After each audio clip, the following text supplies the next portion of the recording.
कांदा प्रश्नी आज शेतकरी आणि शेतकरी संघटना प्रहार शेतकरी संघटना जी आहे तर ती आक्रमक झाली आणि थेट चांदवडच्या प्रांत कार्यालयावर या ठिकाणी धडक देत या ठिकाणी कांदे ओतून आंदोलन केलेलं आहे।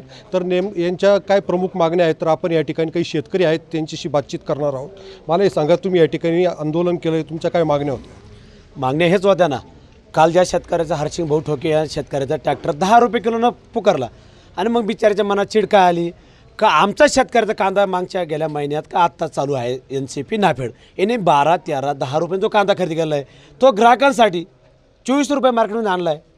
मग आमच्यावर गादा मारायची ना, मग ते हरसिंग भाऊचं म्हणणं असं होतं आहे हा ट्रॅक्टर 24 रुपये घेतला असता तो समाधानकारक त्याला बिचार मिळाला, तसं समाधानकारक म्हणता येणार नाही।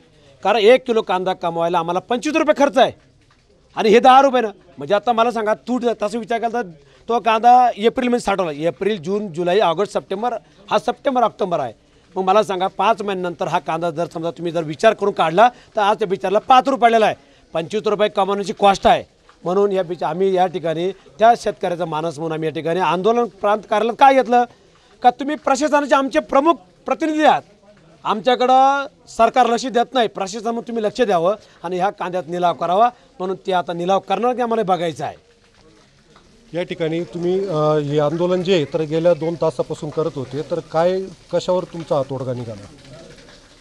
आम्ही जे कांद्याचे भाव पडलेले आहे त्या संदर्भात आम्ही आज प्रांत कार्यालय येथे एक धडक मोर्चा आणला आणि आम्हाला शेतकऱ्यांना न्याय मिळाला पाहिजे ह्या हेतूने आम्ही हा कांद्याचा ट्रॅक्टर इथं आणून प्रांत कार्यालयातल्या अधिकाऱ्यांनी हा कांद्याचा निलाव करावा।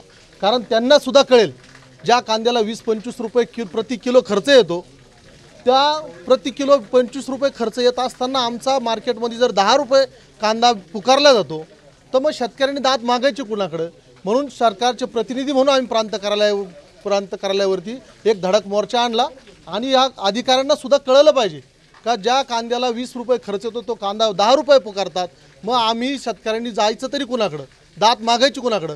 कारण ह्याच कारणामुळे शेतकरी कर्जबाजारी होतोय आणि कर्जबाजारी झाल्यामुळे शेतकरी आत्महत्याच प्रवृत्त होतोय, हे कुठंतरी थांबलं पाहिजे। म्हणून हा प्रांत कार्यालयावरती आम्ही धडक मोर्चा आणून आज साहेबांना सांगितलंय का तुमच्या हाताने निलाव करा, या कांद्याची प्रतवारी बघा, हा कांदा कसा आहे, हा कांदा एवढा चांगलं सोनं असताना सुद्धा तुम्ही जर 10 रुपये किलोनं कांदा पुकरून आमची अवहेलना करताय, ही अवहेलना कुठंतरी थांबली पाहिजे। म्हणून आज आम्ही हा धडक मोर्चा इथं प्रांत कार्यालयावरती आणला आहे। कुठंतरी शेतकऱ्यांनी पिकवलेला जो कांदा आहे तो 10 रुपये त्याला भाव मिळतोय, मात्र तुमचाच कांदा जो आहे तर तो आज सरकारने घेतलेला तो 24 रुपये विकला जातोय, काय सांगाल? काल मी उमरान आहे तर आपला 1 नंबरचा कांदा विकला तर 10 रुपये गेला, ही पावती आपल्याकडे 1000 टाची। तर मला एक चीड आली, म्हणजे माझाच मीच कांदा पिकवतो असं नाही, पण मी एक सर्व शेतकऱ्यांचा प्रतिनिधी म्हणून मला चीड आली। अशी चीड प्रत्येक शेतकऱ्याला यायला पाहिजे। जर माझाच कांदा 14 रुपये घेतला नाफेने ते 24 रुपये विकणार आहे, मग माझाच कांदा 24 रुपये का नाही? मी 25 रुपये खर्च येतो मला आणि त्याच्यात -20ने मी विकतोय, आज मला तो 4 महिने साठून 5 रुपये किलो पडतोय। तर मी तो कांदा विकायला थेट प्रांत करायला आलो होतो, कारण हे शासनाचे प्रतिनिधी आहे। परंतु यांनी सविस्तर चर्चा केली पण त्याच्यातून काही फारसं निघालं नाही। त्यांना सांगितलं तुम्ही निलाव करा, कांदा बघा, कांद्याची प्रतवारी बघा। मग आम्ही काय असं शेतकऱ्यांनी पाप केलं की आमचाच कांदा घेऊन तुम्ही दलाल आणि व्यापारी वर्गाचं पैसे कमवत असेल, मग आम्ही काय करायचं?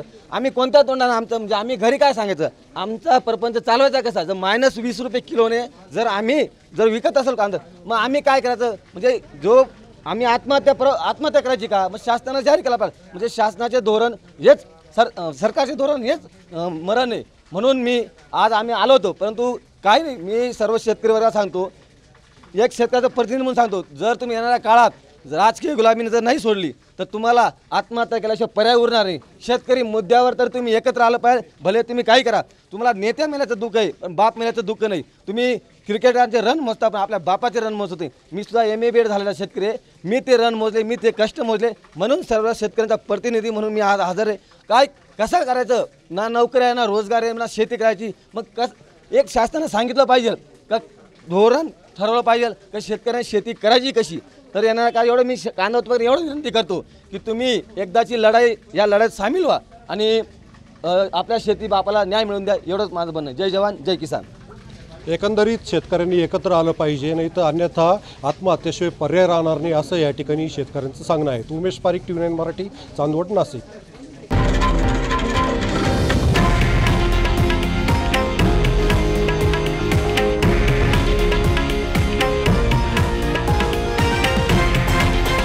हे आहे देशातील नंबर 1 न्यूज नेटवर्क आणि आपण पाहत आहात TV9 मराठी, एकमेव.